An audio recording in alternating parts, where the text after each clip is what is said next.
I just finished building this three-legged maple stool.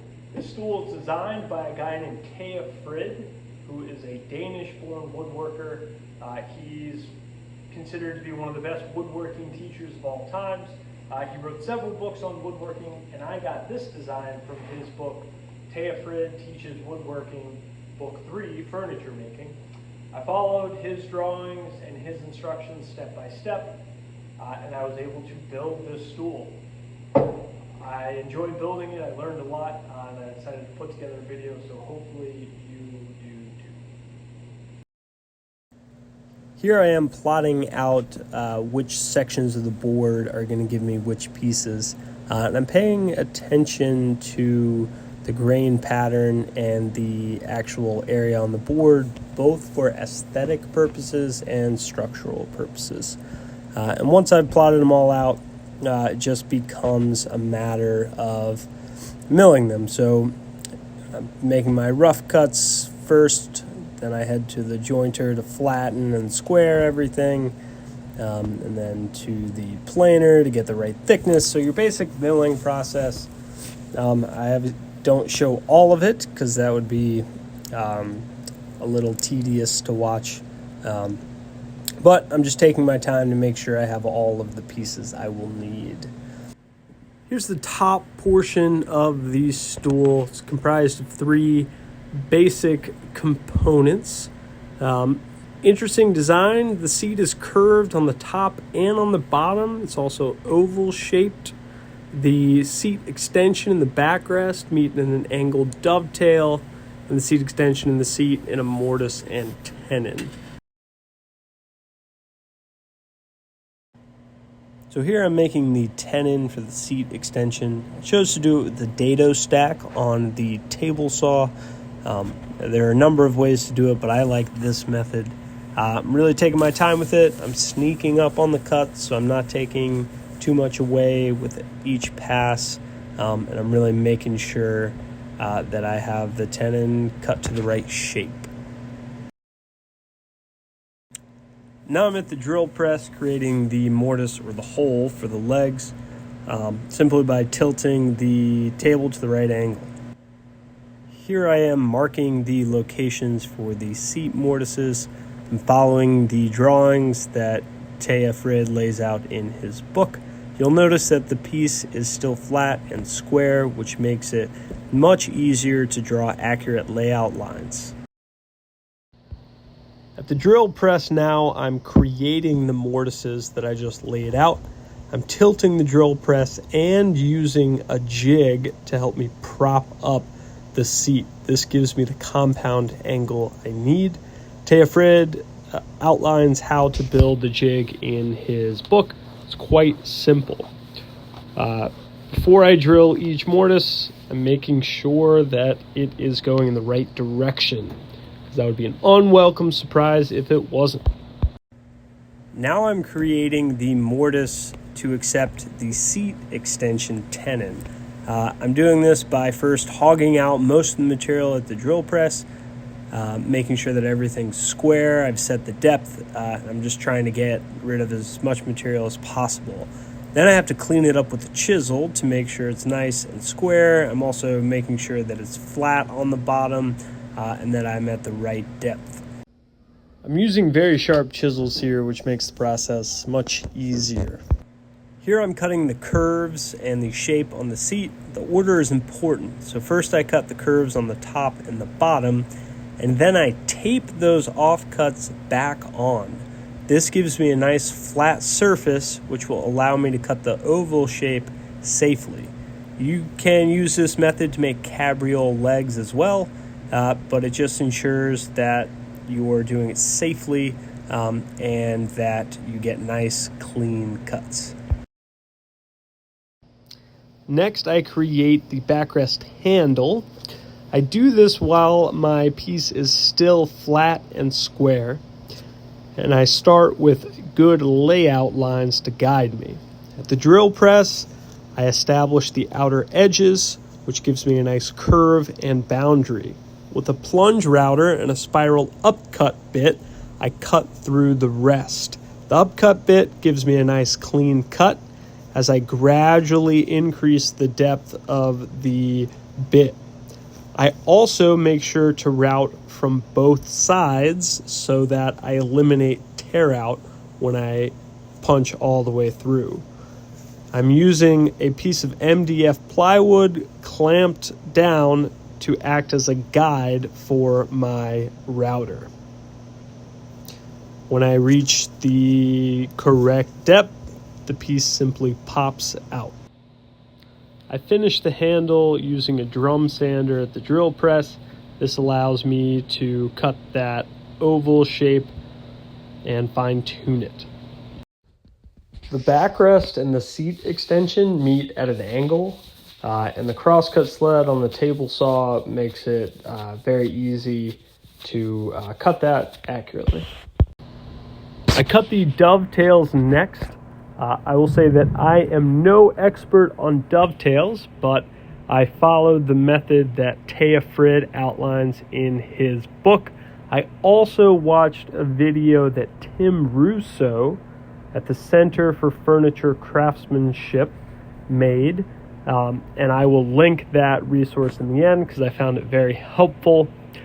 Other tips, I made several practice joints using poplar wood until I felt comfortable moving on to the maple, and I kept my chisels as sharp as possible.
After the dovetail has been cut and fit very well, then I can move on to cutting the backrest and the seat extension to the right angle and shape.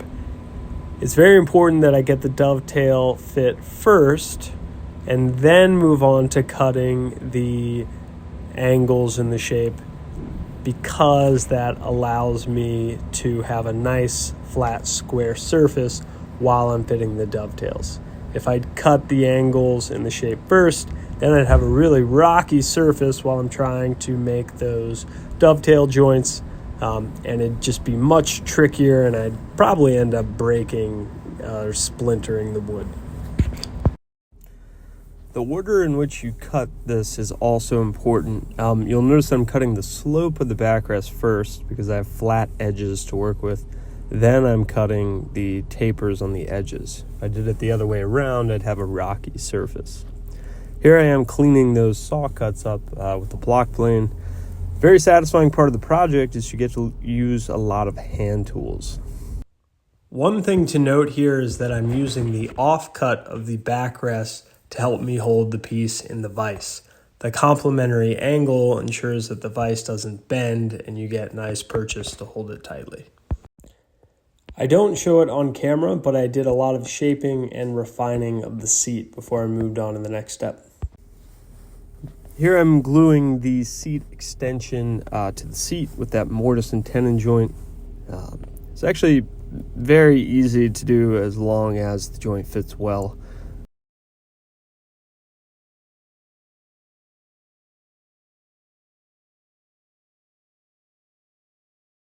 Here I mark the bevels and the chamfers that I want to create with painter's tape. It's a method I like. Essentially, you line the tape up so that if you remove the material in between the lines of the tape, then you will be left with the chamfers you make. So I guess another way to say that would be you create the negatives of the chamfers and then remove the material in between the pieces of tape, and you'll have a nice crisp chamfer.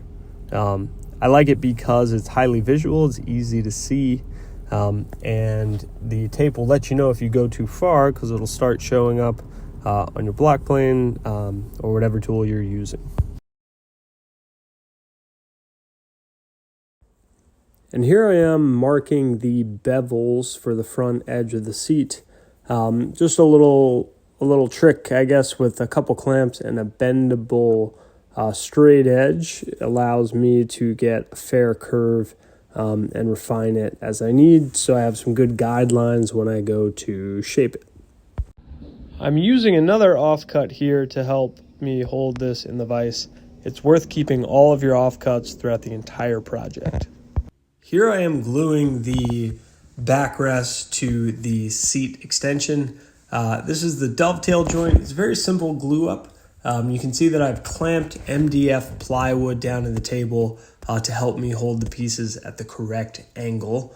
And I'm here adding wedges. There were some gaps in the joint, and I wanted to ensure that I had a nice fit, so I did add some wedges. I took care to make sure that I cut the wedges from the same piece of wood, and I tried to cut them at an angle to match the grain pattern to hide them as much as possible. And then after it dries, I simply cut them off, sand it, and then hope that no one notices. So please keep that a secret.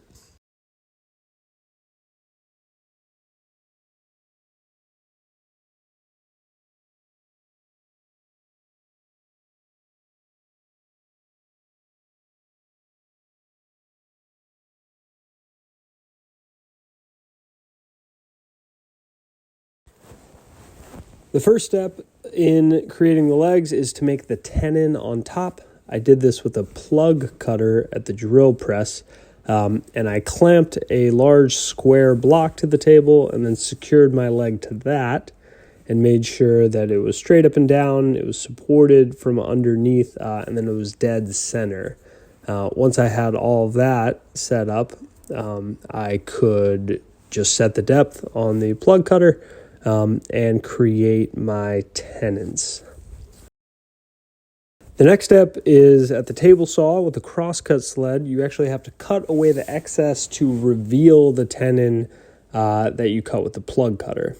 So setting the blade very low, you simply have to cut that excess wood away without hitting the tenon underneath.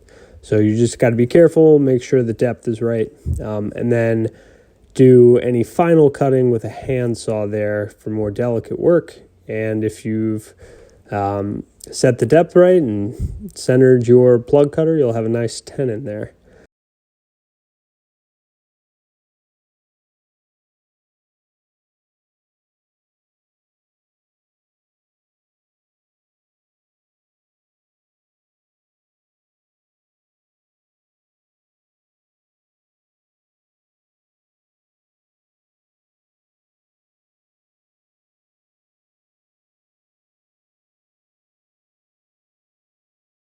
The next step is to cut the kerfs on the ends of the tenons. This is easily done because the stock is still square. Next, I drill a relief hole at the bottom of the kerf, and this hole simply prevents the tenon from splitting. and the leg from splitting when you go to drive that wedge in, because the split stops at the relief hole. Then the next step is fitting the legs to the seat. The legs right now have a square shoulder and the bottom of the seat is curved, and the legs are at an angle, so they don't meet very well. I used a scribe to mark a line that is a set distance below the seat, and in theory, if you cut to that line, the leg will then meet flat or at the right curve to the bottom of the seat. You can use the same scribing method to level chairs and tables. At this point, it doesn't have to be a perfect fit, because the perfect fit will come later once the leg is oval and the angle has been absolutely set and fine-tuned. Right now, we're just trying to get it relatively copacetic.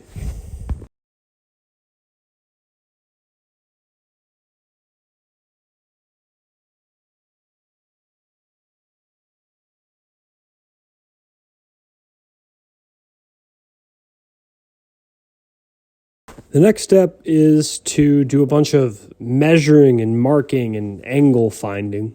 You notice that I have the book in front of me. He outlines how to do this pretty well, step by step. And essentially you'll need a sliding bevel and a square. And as you can see, I'm clamping sticks across and making sure they're level, and taking care to scribe the lines in the right place. Once you've done that, it's time to drill the mortises in the legs, the mortises that will accept the stretchers. Again, this is done while the leg is still square, making it nice and easy. The next step is to taper the legs. I did this on the table saw with a tapering jig. Simple jig, whatever's hanging off the side of it gets cut off. So you just set it at the right angle, make sure you are cutting the correct side, and it's simply a matter of pushing it through the blade. I used this to put the taper on all four sides of the legs, and it worked like a charm. You may notice that the fence is on the other side of the blade. The only reason I moved it to that side of the blade is because the tapering jig that I had originally made for the bandsaw, where the fence is on the other side. So rather than make a whole nother jig, I just moved the fence over. Before any further shaping of the legs occurs, it's important to put some reference lines on the legs, and this just really helps keep you oriented throughout the process. Without them, there's a tendency to get lost, so you really got to take care to have accurate and clear center lines. A chamfer bit on the router helps hog out a lot of the material and set you on the right path towards getting the leg to be oval. This could be done with a block plane, but it's a lot of work, and the chamfer bit really speeds up the process.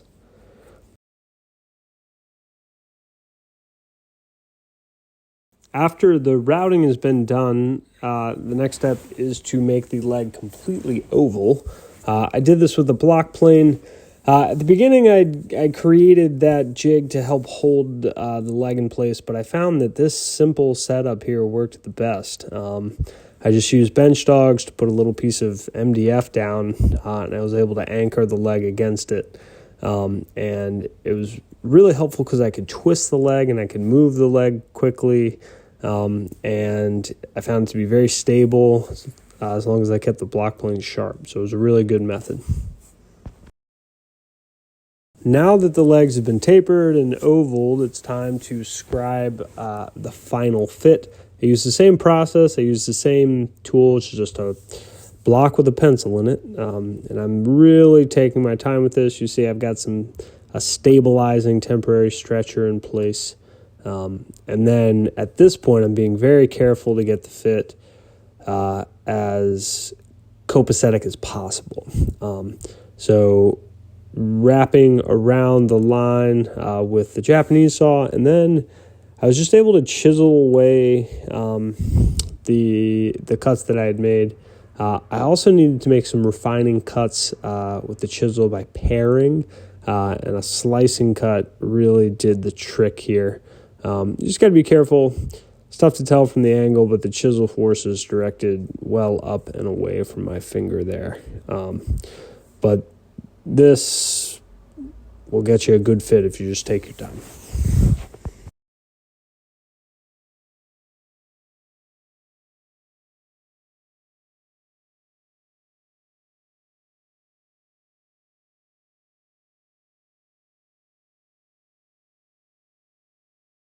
I used a similar method for creating the stretchers as I did for making the legs. I made the tenons in the same way at the drill press.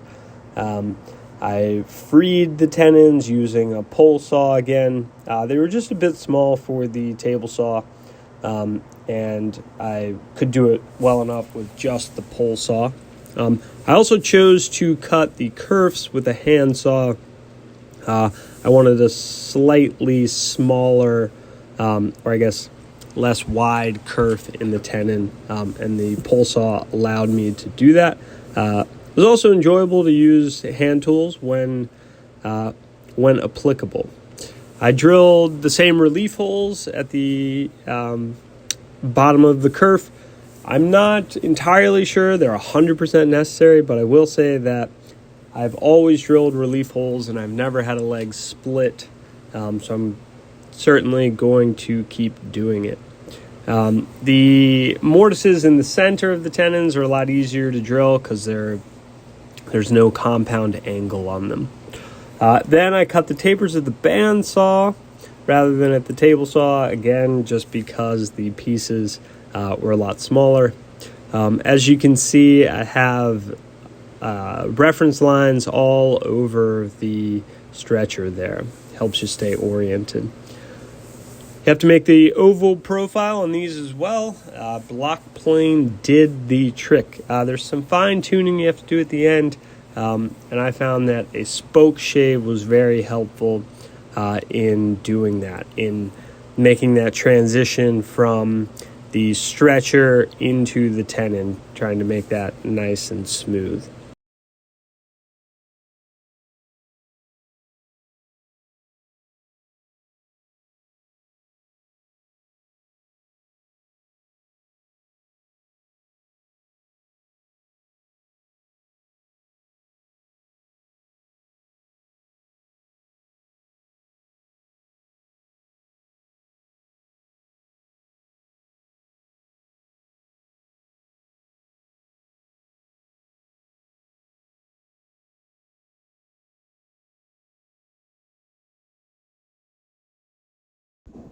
Here I'm using the bandsaw as more of a sander by drawing the piece back across the spinning blade. So I'm working it back towards myself. Picked up this tip from Jimmy DiResta, who's somewhat of a bandsaw wizard, and he recommends it in one of his videos. And for small pieces like that, it works very well. The card scraper also did a very nice job of fine-tuning that transition. A little easier to control, you take less off, you can get right on top of it and see it, so that was very helpful. Making the wedges was a relatively simple matter. The key here is to have the grain oriented correctly. So when you're making your wedge, you want long grain to run the length of it as opposed to end grain.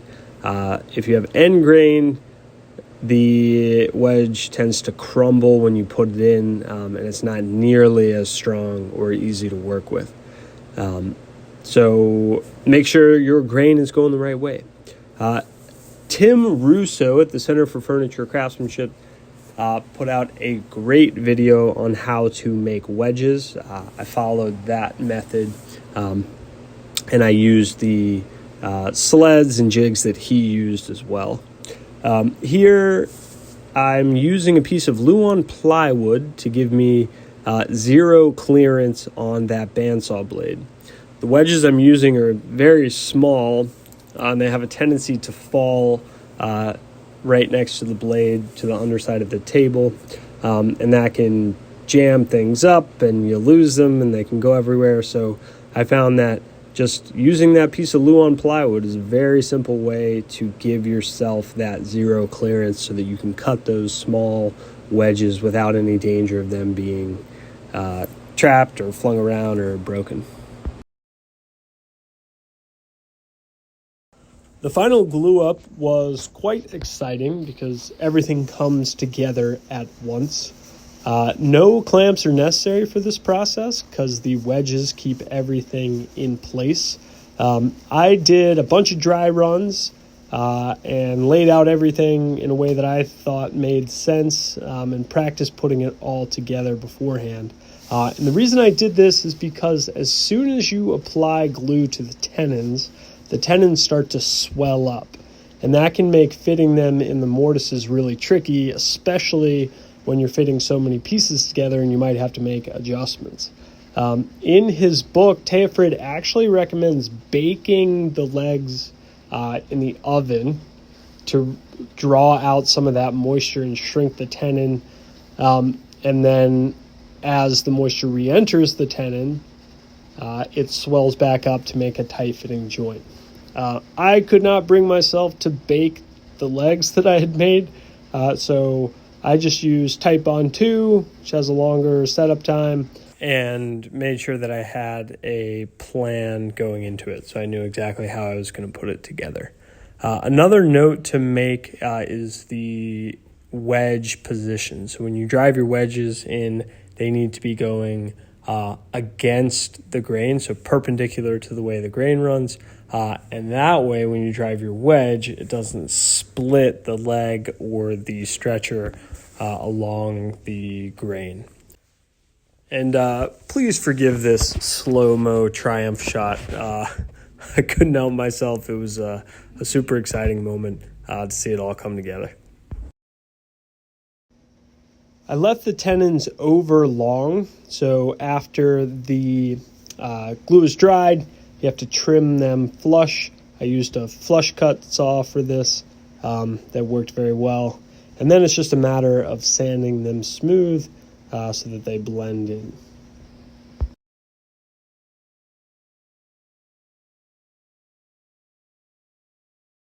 A three-legged stool never rocks, but it is important that the bottom of the legs contact the floor very well and evenly all around.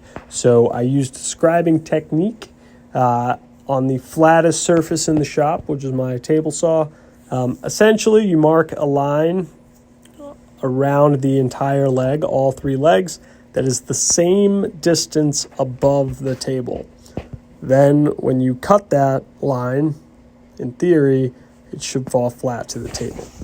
I was able to cut these with a handsaw. I didn't need to clamp the stool down. I just worked slowly, made light cuts. I did need to clean the bottom up with the disc sander just a little bit after I'd made the cuts, but it did work well, and the stool makes good contact with the floor.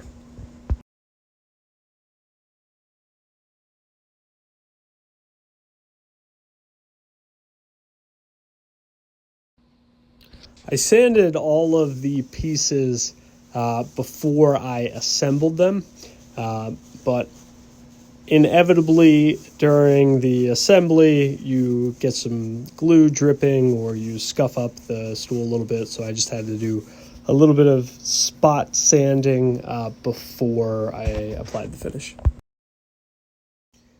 In my experience, one of the best ways to ensure that you have a good finish is to remove as much of the sanding dust as you possibly can, which is why I used an air compressor to blow it off outside, and then I used acetone to wipe any remaining dust off, and it's important that you wipe in only one direction when you do that, otherwise you're just spreading all of the dust around. I used a Rubio monocoat finish on the stool. I really like this finish for a number of reasons. Primarily, it leaves a very good surface. I think it makes the wood glow. I like the way it feels, and it protects the wood very well. Water will actually bead up on it if you spill it on it. Secondly, you have to sand the wood to only about 120 grit. If you sand much higher than that, the oil won't seep in. So there's not as much sanding that goes into it. It's very easy to apply. So essentially, you just wipe it on, you wait a short while, and then you wipe it off. Also, it is truly a mono coat, so you only have to put one coat on. And finally, it's very easy to repair any damage to it. You just have to spot sand the area that's damaged and then put another little dab of oil on it. So it's a great finish.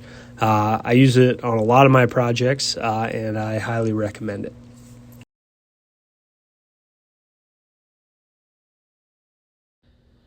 And there you have it. That is the build. I hope you enjoyed watching it. If you have any questions or comments, just leave them below and I'll get back to you. Otherwise, get out there and start building.